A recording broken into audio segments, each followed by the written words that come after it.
দুপুর থেকেই মণ্ডপে মণ্ডপে বন্দনা গীতি, রাখাল নৃত্য আর আরাধনা। শ্রীকৃষ্ণের সাজসজ্জায় সজ্জিত শিশুরা, আর মধ্যরাতে অনুষ্ঠিত হয় শ্রীকৃষ্ণের মূল প্রেমরেশ আস্বাদন ক্রিয়া। মহা আনন্দ উৎসবের মধ্য দিয়ে শুক্রবার মৌলভীবাজারের কমলগঞ্জ উপজেলার মাধবপুর ও আদমপুরে অনুষ্ঠিত হয়ে গেল মণিপুরী সম্প্রদায়ের ১২৮তম প্রধান ধর্মীয় উৎসব মহা রাসলীলা। উৎসব ঘিরে পাড়া মহল্লার মাঠ জুড়ে বসে হরেক রকম পণ্য মেলা। ঐতিহ্যবাহী এই উৎসবে অংশ নিতে এসেছেন দেশ বিদেশের নানান ধর্মের মানুষ।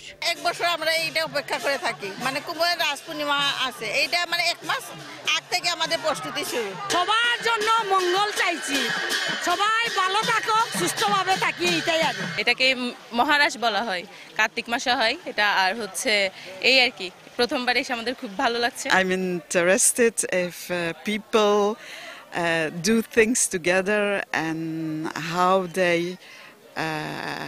believe their religion. সকলের উপস্থিতিতে মণিপুরী উৎসব যেন রূপ নিয়েছে সার্বজনীন উৎসবে। মণিপুরীদের সংস্কৃতি এটিকে ছাড়িয়ে এটি একটি সার্বজনীন রূপ পেয়েছে।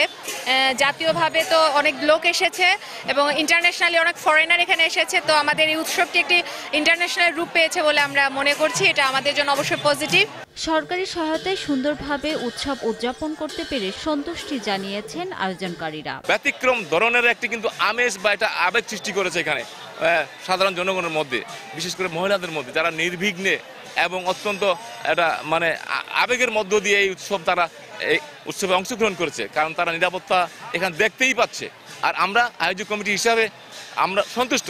উৎসব ঘিরে ছিল আইন শৃঙ্খলা বাহিনীর কঠোর নিরাপত্তা। এখানে স্বতঃস্ফূর্তভাবে আনন্দ ঘন পরিবেশে এবং উৎসব মুখর পরিবেশ যেটা আমরা বলি, সেইভাবেই এখানে হচ্ছে যে মণিপুরীদের যে সর্ববৃহৎ ধর্মীয় উৎসব সেটা পালন হচ্ছে।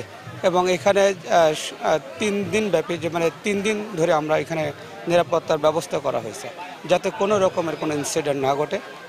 জেলা প্রশাসন সার্বক্ষণিক সেটা মনিটরিং করতেছে। শনিবার ভোরের সোনালী আলোয় শ্রীকৃষ্ণের বিদায়ে অনেকেই কান্নায় ভেঙে পড়েন। নতুন বছরের কল্যাণ নিয়ে সবার মাঝে আবার ফিরে আসবেন শ্রীকৃষ্ণ, প্রত্যাশা ভক্তদের। সময় সংবাদ, মৌলভীবাজার।